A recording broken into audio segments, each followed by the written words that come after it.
Spend time with your family?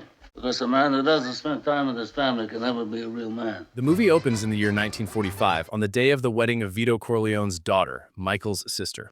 Inside Vito Corleone's office, a man named Bonacera sits before him. Everyone calls Vito the Godfather. Bonacera explains that his daughter had a boyfriend she deeply loved, but one day he brought her out with a friend, gave her alcohol, and on the way back they tried to take advantage of her.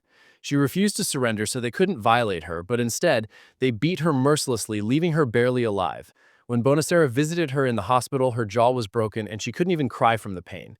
He couldn't bear to see her like that. He went to the police and filed a case, but the judge let both men go free. Bonacera could do nothing as they laughed at him, so now he has come to the Godfather for justice. Vito already knows this man, he's wealthy, and Vito's wife is even the godmother to his child. The Godfather tells him, "You've done well in America, protected by the police and the courts, so you never needed me. You never came to me as a friend. You didn't even call me Godfather.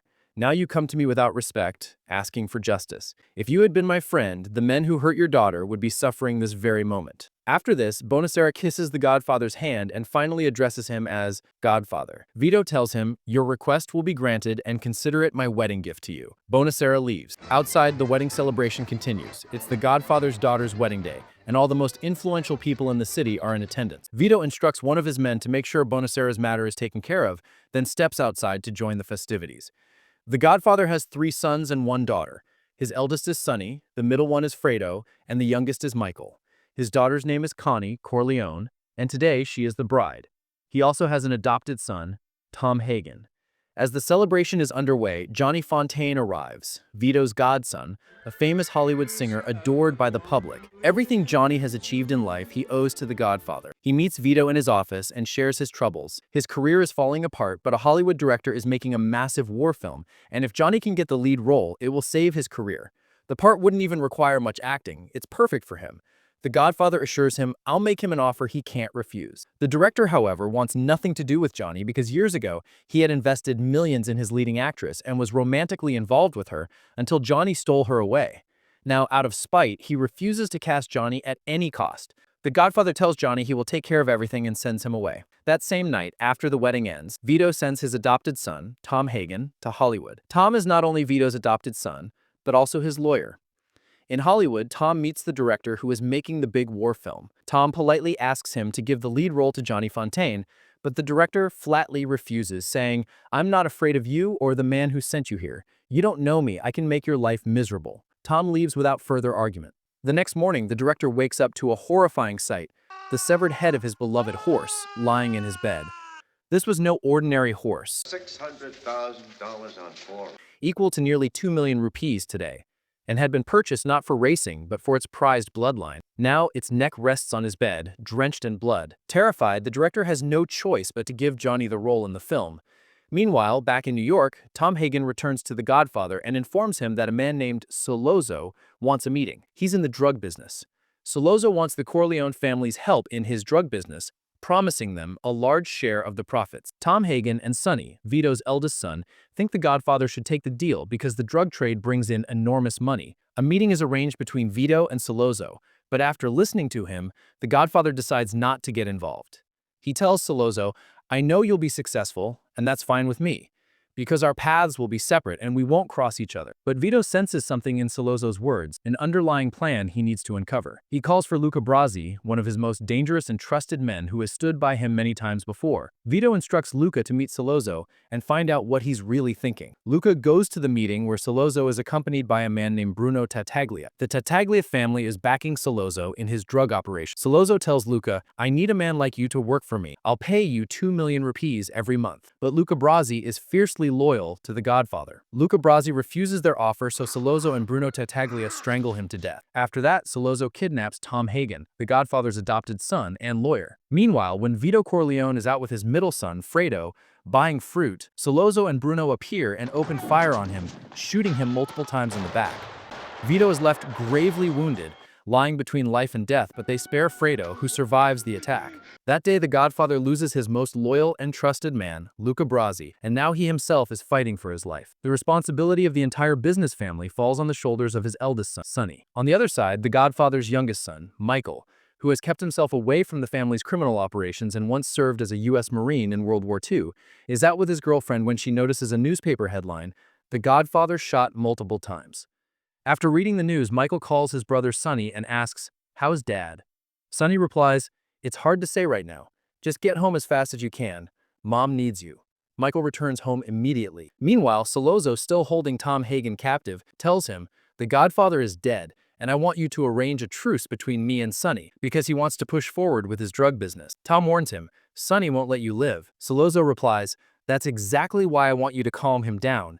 And don't forget that the Tattaglia family is backing me." At that time in New York, 6 powerful families controlled the entire underworld and black market. One of them was the Tattaglias, and another was the Corleones. Sollozzo releases Tom, instructing him to convince Sonny, Michael, and the rest of the crew that the drug business is a great opportunity for big profit. Tom heads straight home, where he meets Sonny, Michael, and the other family members.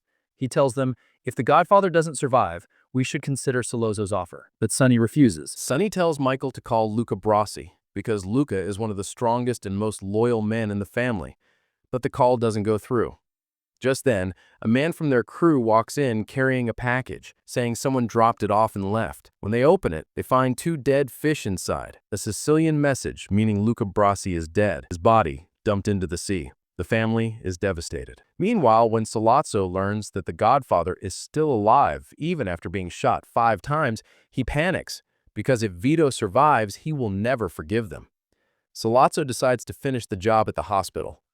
Michael goes to visit his father, Vito Corleone, and is shocked to find there is no security guarding him. Sensing danger, Michael quickly calls Sonny and tells him there's no one here protecting Dad. Sonny says he'll send men right away, but Michael knows that something could happen at any moment. So, with the help of a nurse, Michael moves his father to another room for safety. Soon after, a man who is a well-wisher of the Godfather arrives with flowers. Michael tells him, "Go outside, I'll meet you there," and then joins him. Michael positions both of them in front of the hospital entrance, standing in a way that makes it look like they're bodyguards. Moments later, 2 cars pull up. These are the men sent to kill the Godfather. But when they see what appears to be armed guards outside, they turn around and drive away. In this way, Michael saves his father's life. Right after that, New York Police Captain McCluskey arrives and orders his officers to search Michael. When those cars came earlier, the ones carrying the hitman, Michael had slipped his hand into his coat pocket, pretending he had a gun to scare them off. It worked, but now McCluskey, who is a corrupt cop working for Sollozzo, wants to find that gun and arrest him. However, Michael has no weapon on him. At that moment, Michael realizes that McCluskey is the one who had all of his father's guards removed from the hospital. He asks him, "How much is Sollozzo paying you?" The question wounds McCluskey's ego, and he punches Michael hard in the face, breaking his jaw. Just then, Tom Hagen arrives with several private detectives telling McCluskey, "These men are licensed to carry guns. If you try to stop them, I'll see you in court tomorrow morning." Being a lawyer, Tom's threat forces McCluskey to back off. Meanwhile, Sonny has Bruno Talia killed.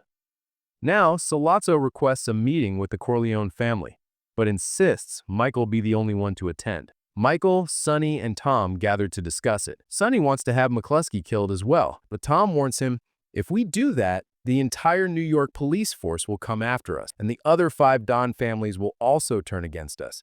The Godfather would never approve."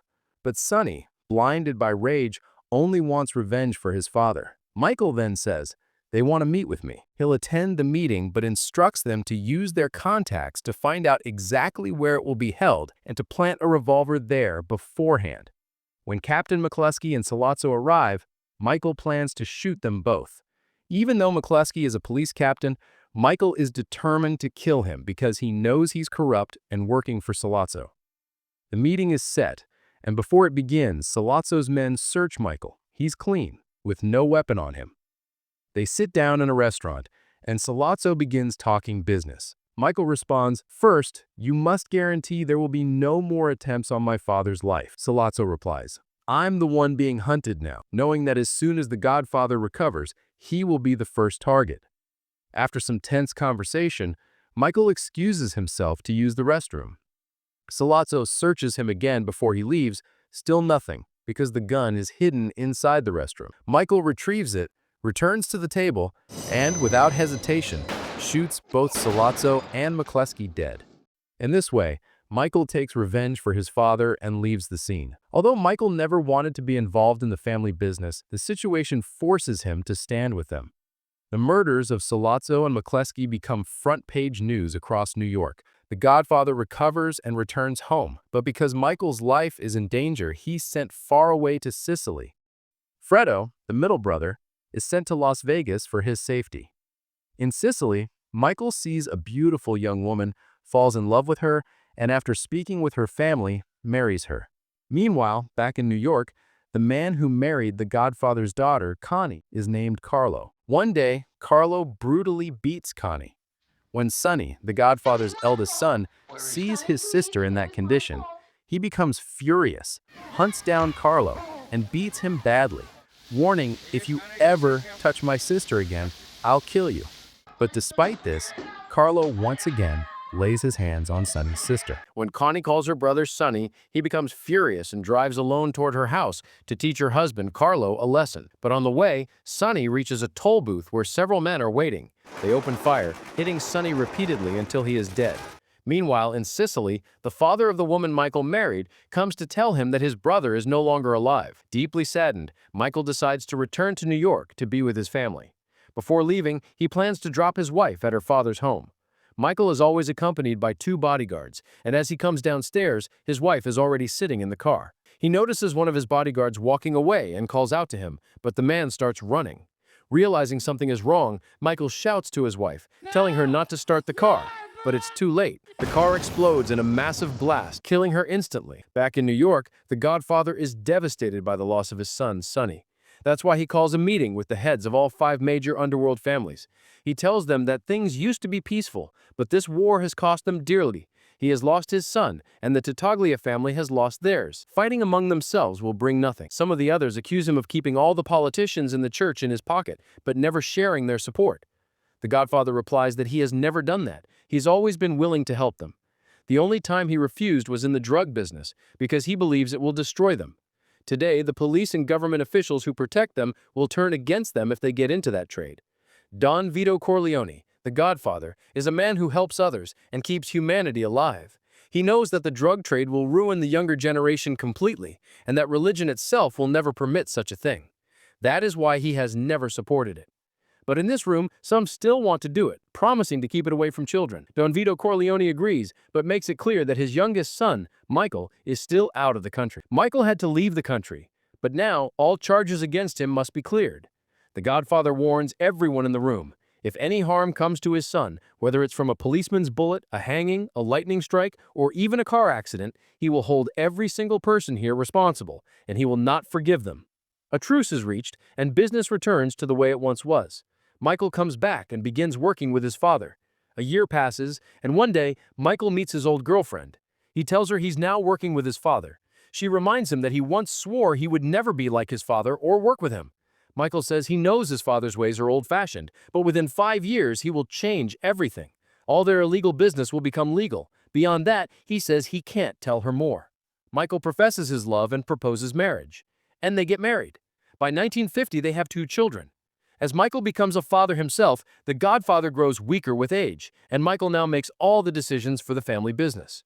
In a meeting, Michael announces that Tom Hagen will no longer be the family's consigliere. Although Michael considers him a brother and the Godfather treats him like a son, Michael says the times ahead will require a wartime advisor, and no one can fill that role better than his father. So Tom will move to Las Vegas and serve as the family's lawyer there, handling only their legal business.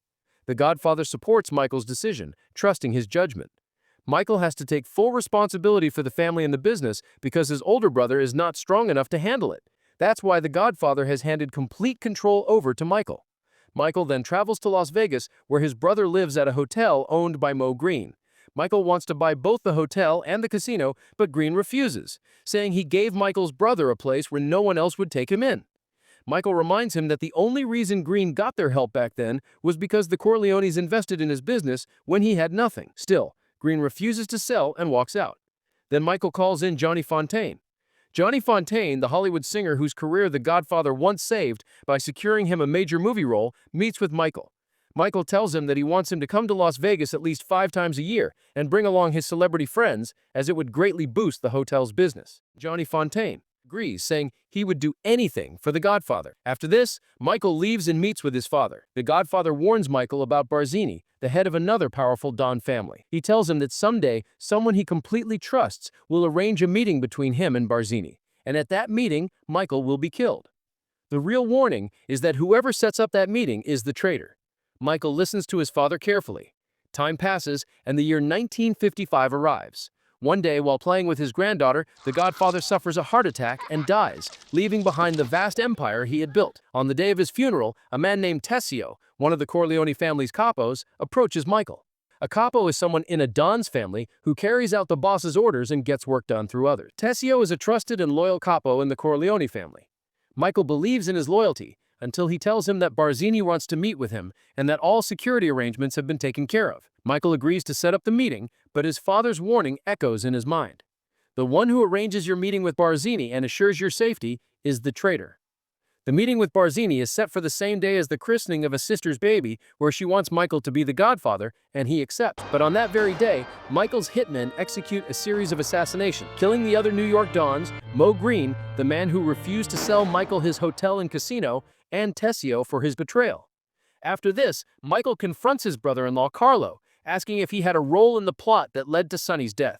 Carlo denies it, but Michael says, "I will not make my sister a widow. I knows the truth. You were in it, so today I'm sending you from here to Las Vegas," he says, placing the ticket and passport in his hand. He asks, "Who gave you the money, Talia or Barzini?" And the man admits it was all done on Barzini's order. After that, when he goes outside and sits in his car, one of Michael's men, on Michael's orders, kills Carlo, who is Michael's brother-in-law, Connie's husband.